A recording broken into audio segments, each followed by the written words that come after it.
21শে ফেব্রুয়ারি শুধু বাংলা ভাষার ঐতিহাসিক অহংকারের জন্য নয়, বরং পৃথিবীর সব জাতিসত্তার নিজস্ব মাতৃভাষার প্রতি প্রেম আর শ্রদ্ধার একটি দিন আপনারা বলতেই পারেন। কারণ মাতৃভাষায় ভিনদেশী শব্দের একটু একটু আগ্রাসনে সৌন্দর্য হারাচ্ছে মায়ের ভাষা। 21শে ফেব্রুয়ারি সেই হিসেবে সকল ভাষাভাষীর আত্মচেতনার দিন বলাই যায়। আমাদের সহকর্মী শাহিদ আলমের রিপোর্ট, আর ক্যামেরায় ছিলেন মমিনুল হক আফান।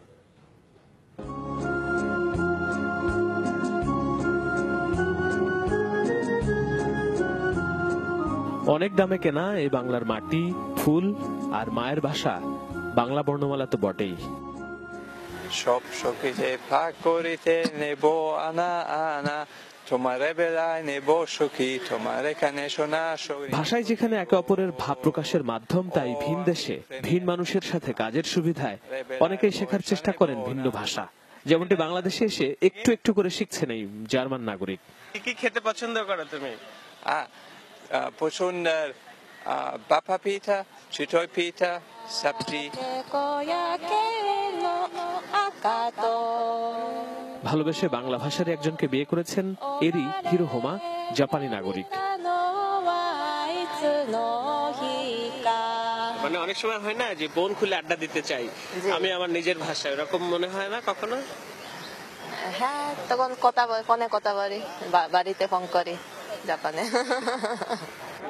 পর্যটনের অর্থনীতি যেসব দেশে, নেপাল তাদের অন্যতম। নানান ভাষার মানুষের আনাগোনা আর পর্যটকদের টানতে নেপালিরাও হিন্দি, উর্দু আর ইংরেজিতে পারদর্শী। তবে নিজের ভাষাটাকে নির্ভেজাল রাখতে সচেষ্ট এরা। না, এই যে মাইথিলি ভাষা কাছাকাছি হিন্দি ভাষা, কিন্তু ও হিন্দি ভাষা নাই। আর আমাদের বেলায় আমরা যতটা আবেগী ভাষার আনুষ্ঠানিকতায় 21শে ফেব্রুয়ারি ঘটা করে পালনে, দৈনন্দিন চর্চায় ঠিক ততটাই বেখেয়ালি মত এই মার্কিন নাগরিকের। 21শে ফেব্রুয়ারি আমাদের ভালোবাসা, মানে বাংলা ভালোবাসা এসব বলে, কিন্তু বাংলা যখন বলে দেখি ওর দেখে এগুলো ইংরেজি। আমার ওয়াইফের সাথে আমি ঘুরছি, একটু লেকে হাসছি, আমার ফ্রেন্ডের সাথে একটু একটু রাইস খাবো, আমি দেখি কি ওই শব্দগুলো নাই বাংলায়, এরকমই করতেছেন কেন? আমার খুবই বাজে লাগে। আমি দেখি অন্য দেশে আমি যাই, এরা সুন্দর করে ওদের ভাষা বলে, আমি ফ্রেঞ্চ যখন বলবো ফ্রেঞ্চ বলবো, ইংরেজি যখন বলবো ইংরেজি, কিন্তু সব মিক্সড খিচুড়ি করে একটু আমার জন্য খুব বিশ্রী লাগে। দীর্ঘ আলাপে একটু ইংরেজি শব্দ আসেনি এই মার্কিন নাগরিকের মুখে। আমি ভাবছি যে আমি একজন ফরেনার সাথে কথা বলছি, ওই জন্য একজন ফরেনার সাথে, এই যে একটা বিদেশীর সাথে একটাও ভিনদেশী শব্দ ব্যবহার করছে না, এজন্য আমাকে সে দুঃখিত বলতে বলছে। আমি খুব আনুষ্ঠানিকভাবে দুঃখ প্রকাশ করছি। এই দুঃখ প্রকাশ যে আমরা কজন করি সেটাও নিশ্চয়ই ভাবির প্রশ্ন, তাই কিনা? এই যে আন্ডারস্ট্যান্ডিং। হাসির ছলেই নিষ্কৃতি পাওয়া গেল তার কাছ থেকে। এই যে বাংলা যে সাহিত্য আছে ওগুলি পড়বে কে? যারা শিক্ষিত যদি ওরা শুধু ইংরেজি পড়তে চায়, তো যারা শিখেনি এরাও তো পড়তে পারবে না, তাহলে ওগুলি আস্তে আস্তে হারাবে।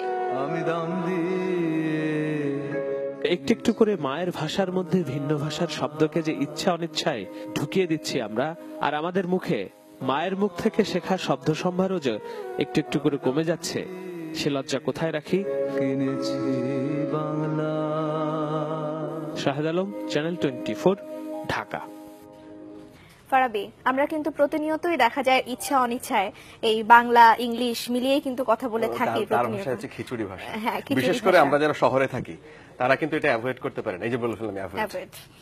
আর আরেকটা ইন্টারেস্টিং খবর আছে, আবার ইন্টারেস্টিং, সরি আমি দুঃখিত।